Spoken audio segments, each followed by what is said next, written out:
Disclaimer. आप जो कहानी सुनने जा रहे हैं वह केवल मनोरंजन के उद्देश्य से प्रस्तुत की गई एक काल्पनिक रचना है।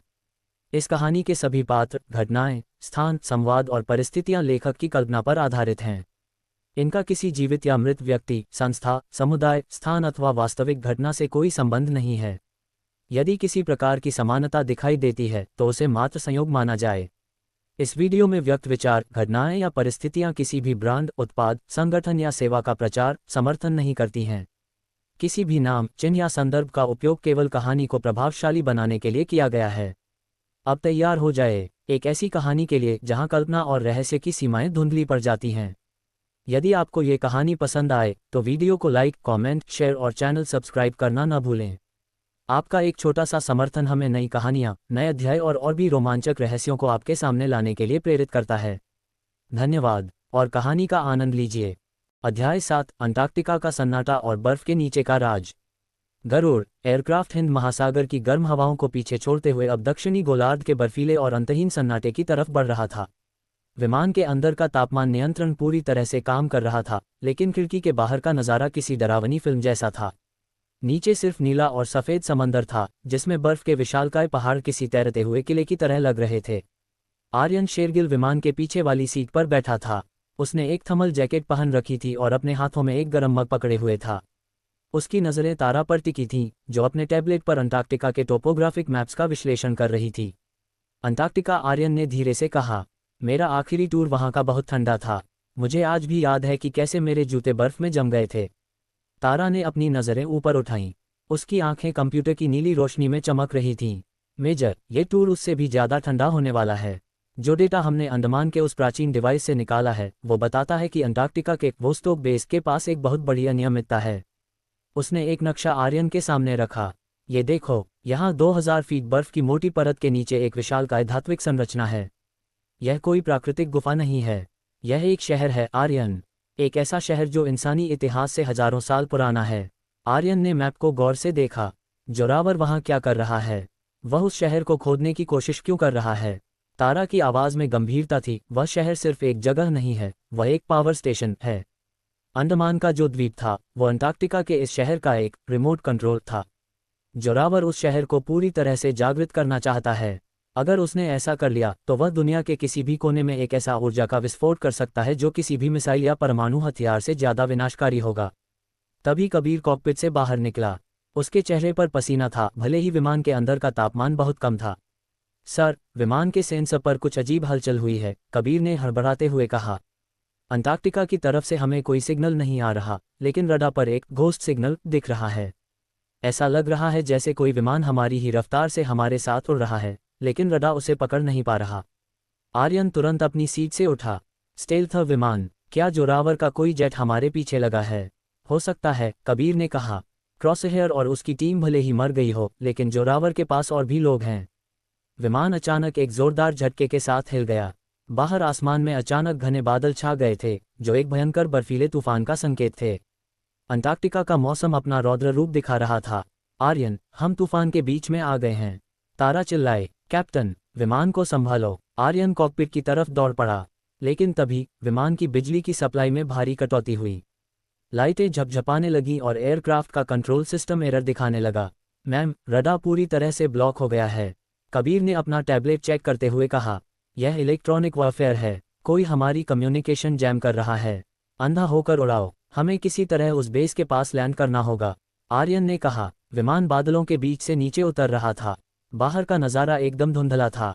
तभी बिजली की एक चमक में उन्हें नीचे बर्फ की एक सपाट सतह दिखाई दी, एक अस्थायी रनवे।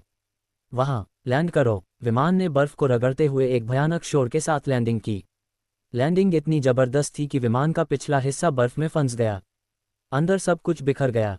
कुछ देर सन्नाटा छाया रहा। आर्यन ने अपनी आंखें खोलीं। विमान का धड़ टेढ़ा हो चुका था और अंदर का तापमान तेजी से गिर रहा था। उसने तारा को देखा, जो अपनी सीट पर अचेत पड़ी थी। तारा, आर्यन दौड़कर उसके पास पहुंचा। उसने तारा की नब्ज जांची। वह ठीक थी, बस बेहोश हो गई थी। तारा ने धीरे से आंखें खोलीं। क्या हम पहुंच गए? हाँ, आर्यन ने उसे अपने कोट में लपेटते हुए कहा। हम पहुंच गए, लेकिन हमारी पार्टी का स्वागत करने के लिए जोरावर के लोग भी वहीं मौजूद होंगे। उसने अपनी टर 21 राइफल उठाई, जो अब बर्फ की वजह से ठंडी हो गई थी। कबीर, विमान का दरवाजा खोलो, हम पैदल आगे बढ़ेंगे। बाहर निकलते ही उन्हें बर्फीले तूफान की थपेड़ों ने घेर लिया। तापमान -50 डिग्री था। उनकी थर्मल लेयरिंग काम कर रही थी, लेकिन सांस लेना मुश्किल था। दूर कहीं बर्फ की धुंध के बीच उन्हें जोरावर के बेस की लाल बत्तियां दिखाई दीं। वह बेस बहुत विशाल था, जो बर्फ को खोदकर बनाया गया था। उसी समय बेस के अंदर जोरावर अपने कमांड रूम में बैठा था। उसके सामने एक विशाल स्क्रीन थी, जिस पर गरुड़ विमान का क्रैश होना दिख रहा था। वह धीरे से हंसा। उसने अपने पास रखे एक ग्लास में वाइन डाली। मेजर आर्यन शेरगिल, वह धीरे से बोला, तुमने अंडमान में मुझे बहुत परेशान किया, लेकिन अंटार्कटिका यह मेरी जमीन है। यहाँ बर्फ तुम्हें तब तक नहीं छोड़ेगी जब तक तुम जम नहीं जाते। उसने पास खड़े एक रोबोटिक गार्ड को आदेश दिया, क्रॉसहेयर की जगह ले लो।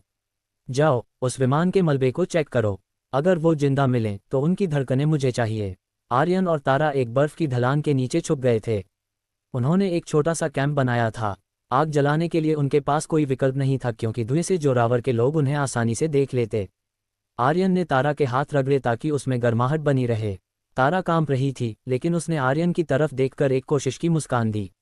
मुझे नहीं पता था कि मैं अंटार्कटिका में एक फौजी के साथ बर्फ में दब जाऊंगी, तारा ने कांपते हुए कहा।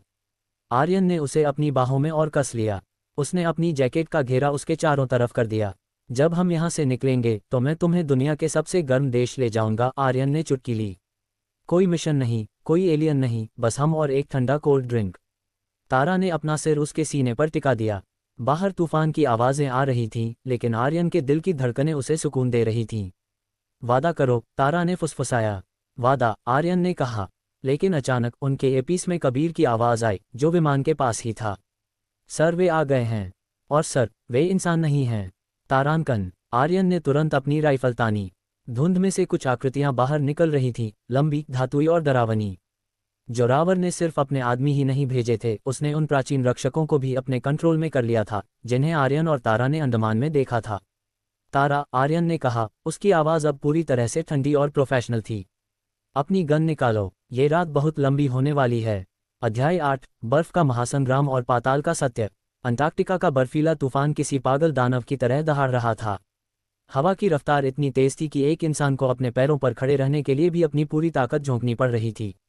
लेकिन मेजर आर्यन शेरगिल और डॉक्टर तारा राव के सामने मौत का जो साया खड़ा था, वह तूफान से कहीं ज्यादा भयानक था। धुंध और बर्फ की सफेदी को चीरती हुई 3 विशालकाय आकृतियां आगे बढ़ रही थीं। ये वही प्राचीन सेंटिनल थे जो अंडमान के बेस में थे, लेकिन यहाँ उनकी बनावट कुछ अलग थी। उनकी धातु की खाल पर बर्फ जमी हुई थी और उनकी लाल आंखें किसी जलते हुए कोयले की तरह चमक रही थीं। तारा, मेरे पीछे रहो, आर्यन ने चिल्लाते हुए अपनी राइफल लोड की। तड़ातड़ तड़ातड़, आर्यन ने एक सेंटिनल के सीने पर गोलियों की बौछार कर दी। गोलियां टकराकर चिंगारियां छोड़ रही थीं, लेकिन मशीन की चाल जरा भी धीमी नहीं हुई। उसने अपने कंधे से एक थर्मल ब्लास्ट ग्रेनेड निकाला और सीधे सेंटिनल के पैरों के पास फेंक दिया। तारांकन धमाका। तारांकन। बर्फ पिघलकर भाप बन गई और मशीन का एक पैर लड़खड़ाया। लेकिन तभी दूसरे सेंटिनल ने अपनी लेजर गन से फायर किया। आर्यन ने एक लंबी डाइव लगाई और बर्फ के एक ढेर के पीछे जा छिपा। लेजर बीम ने उस बर्फ के ढेर को कांच की तरह पिघला दिया। आर्यन, ये सामान्य मशीनें नहीं हैं, तारा चिल्लाई, जो एक बड़ी चट्टान के पीछे छुपकर अपने रिस्ट बैंड से उन मशीनों के सिग्नल फ्रीक्वेंसी को स्कैन कर रही थी।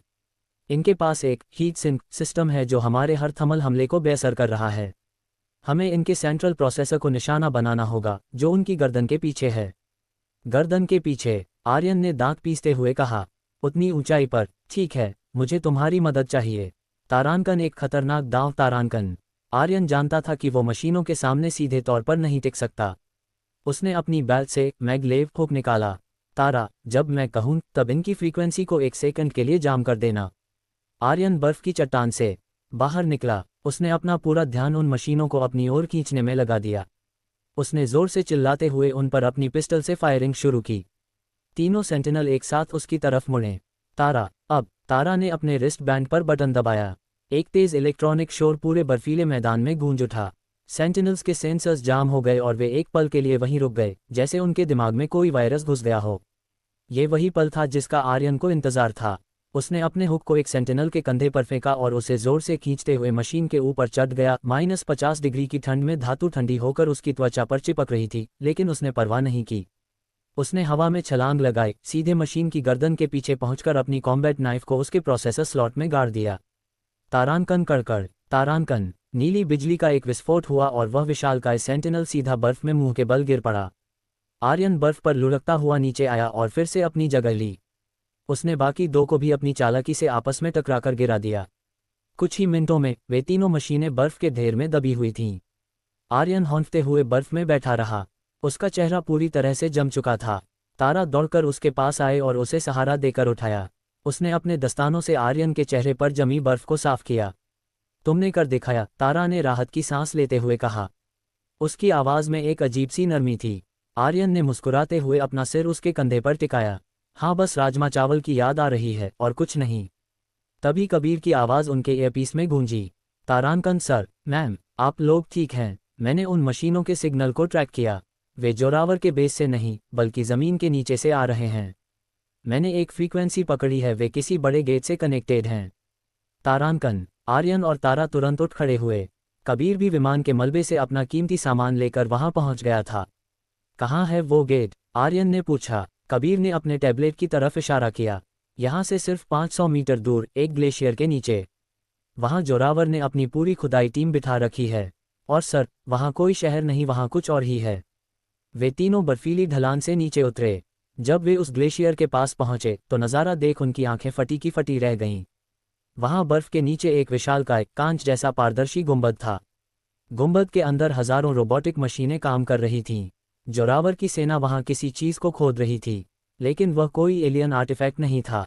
वह एक विशालकाय, हजारों साल पुराना स्पेसशिप था जो बर्फ के नीचे दफन था। और सबसे भयानक बात यह थी कि उस जहाज के दरवाजे पर वही अष्टकोणीय निशान था जो तारा के 3D मॉडल और अंडमान के दरवाजे पर था। यह कोई शहर नहीं है, तारा कांपती आवाज में बोली। यह एक युद्धपोत है, एक ऐसा हथियार जिसने हजारों साल पहले शायद इस ग्रह पर जीवन का अंत किया था। तभी गुंबद के चारों ओर जोरावर के सैनिक दिखाई दिए। उनके हाथ में ऐसी बंदूकें थीं जो प्लाज्मा गन से भी ज्यादा उन्नत लग रही थीं। जोरावर के बेस से एक भव्य आवाज आई। वह फिर से होलोग्राम के जरिए उनसे बात कर रहा था। मेजर शेरगिल डॉक्टर राव, आप सही समय पर आए हैं।